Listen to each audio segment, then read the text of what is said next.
We got 16 things that wasted my money that hopefully will not waste yours anymore. Now, I'm not going to slate you for online shopping, but when you do it, are you looking for discounts or cashback? Because now I do not online shop at all without first checking if I'm going to get a cashback rate on it. And the two websites I use are Quidco and Top Cashback. And I check them both on my phone before I actually buy anything. 9 times out of 10, there's at least a percent of cashback that I'm getting back, which adds up to a lot throughout the year. If there isn't a cashback link, sometimes I just Google the shop name and a discount code and just try a couple of codes out, but I am never checking out without doing this process first to check. And another thing I didn't do but really should have done is every time I shop, especially supermarkets here in the UK, using a loyalty or points card every time I do it. Now, I've only been doing this for a year with Sainsbury's, and I earned myself a free food shop simply just by doing my normal food shops and not really going overboard with them either. The points still added up. Another absolute favorite points card of mine is the Boots one. The Boots one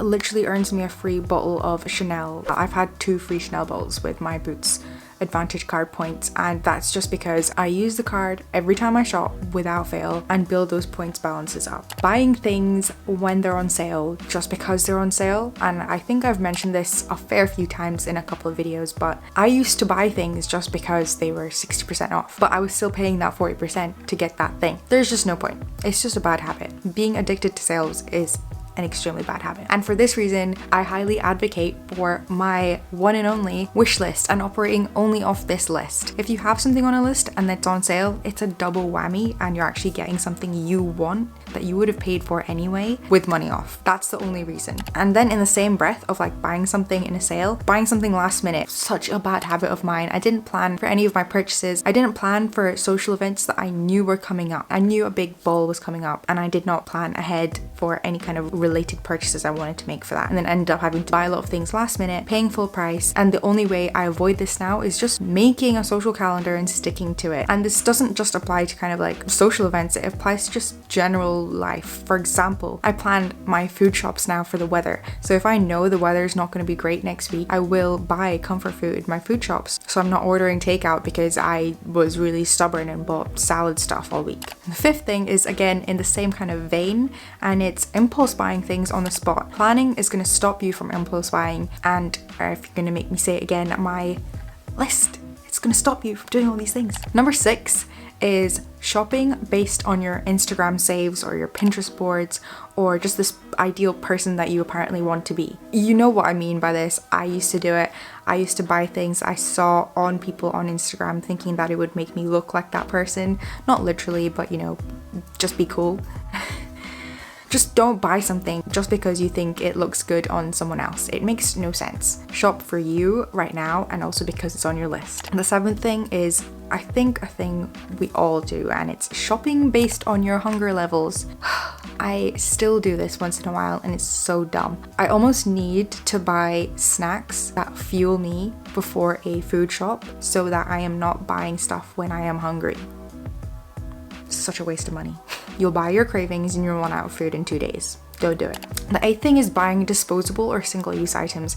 I think we are definitely at a stage in life and existence right now that we can really afford to start thinking about what do we use regularly enough that we can invest in a reusable alternative. And this applies to things like, you know, keep cups, water bottles, Tupperware, razors, sanitary products, all these things that there are technologies and brands and businesses coming out with some really innovative stuff. And this could be, you know, either investing in that reusable alternative or just reducing your consumption of the single-use product. So for example, with Tupperwares and takeaways, the more takeaways you get, the more Tupperwares you have, which means the less Tupperware you should be either buying or, you know, getting when you go out for food or anything like that. Just reuse what you have. Number 9 is a silent killer of everyone's bank accounts, and it's getting that free trial and forgetting about it. And I have avoided doing this now for ages, and I used to get caught out by this a lot. Like, this was a really bad thing that affected my bank account. Obviously not severely, but no one wants to waste money. What I do now is as soon as I sign up for a free trial, I go straight to my calendar and I make a reminder with a notification to cancel the free trial, and I'll set it for a day before it actually expires, so even if I try to dismiss it, I still will not have to accidentally pay the subscription. But definitely start making the alarms and making them as soon as you sign up for the free trial. Number 10 is not going to the damn post office to return those clothes that you're never gonna wear or you're never gonna use. I've wasted a lot of money doing this. I still have a pile of things that I never returned ages ago that I need to sell because I didn't return them. And I guess this one doesn't count because it's not wasting your money, it's just turning your money into home decor in the form of postal bags of things you're never gonna wear. And number 11 is throwing your food out too early. And I don't know if this is a thing because I'm Indian and I'm just used to, you know, not wasting food and also not really judging a food cover by its expiry date. You don't have to throw something out just because it says best by whatever, like 2 hours. Just do a visual inspection and get more days out of your food and also reduce your food waste. Number 12 is living paycheck to paycheck, relying on debt that you don't clear and relying on credit cards that you don't pay off in full to result in associated fees, which is extra money that you're paying by habit just because you don't want to change your money habits and just stop living paycheck to paycheck. I am talking to previous me, by the way, but if this is you, you know, I'm not trying to attack you.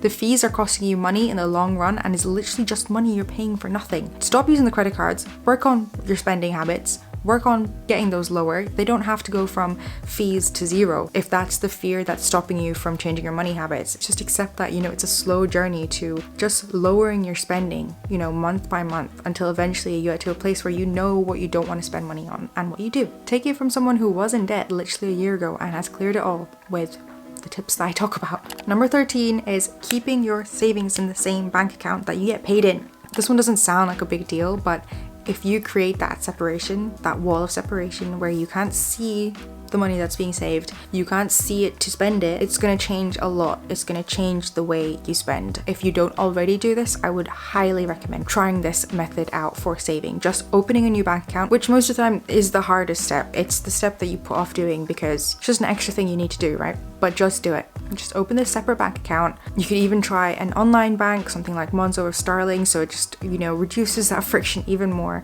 But open a separate bank account and stick your savings in there and see if that helps your mindset a bit more. Number 14 is not setting aside money for big regular payments and gifts throughout the year. Now, as someone who really loves being a good gifter, I do not skimp on gifts, and obviously that doesn't mean a good gift equals expensive. I don't want to be restricted by money when I do gift my loved ones. Setting aside even a weekly amount, like £5-10 weekly, to go towards a pot that's just purely for gifts and expenses throughout the year that do come up throughout the year has really saved my bank account. So my credit card isn't taking that, you know, very impulsive last minute spending to have to be cleared by my bank, and then, you know, that horrible cycle starts again. Number 15 is spending and then saving what I had left over. And this was the mindset that led me to think that I couldn't save because I had no money to save, therefore I'm never gonna get out of debt. And little did I know this is in fact the wrong way around. Save and then spend. Mind blowing, I know. But I have a video all about this which I will link in one of the corners. Never know which corner, you get the gist. And literally saving before spend has increased my savings by 200% in a year. So that says all. So number 16, which is the final one, and that is to learn what triggers your spending. For me, it's having extra money, which is really annoying, but it makes me feel like I can spend more, and then I spend more without thinking, and I feel like I have a reason to spend and a reason to treat myself and all this, and it's very emotionally satisfying for me. And there's the core point. The core of all my troubles is the emotions that are attached to my spending, which is why I've started a sinking fund for days where I feel like I'm gonna spend a little bit more because I want to and because I can. Obviously, I'm not blowing out my savings on these things. It's just like when I spend a little bit over my budget, which is just me being neurotic, I think. But having a sinking fund has really helped me with this process. So there you go, guys. 16 habits that you need to cut out of your life, or things that you're probably doing that are wasting your money. That definitely, I've done all of them. Not all of them I've cleared so far, but I'm working on it. That's why I'm talking about it. Really hope you enjoyed this one, guys, and I will see you next week. Bye.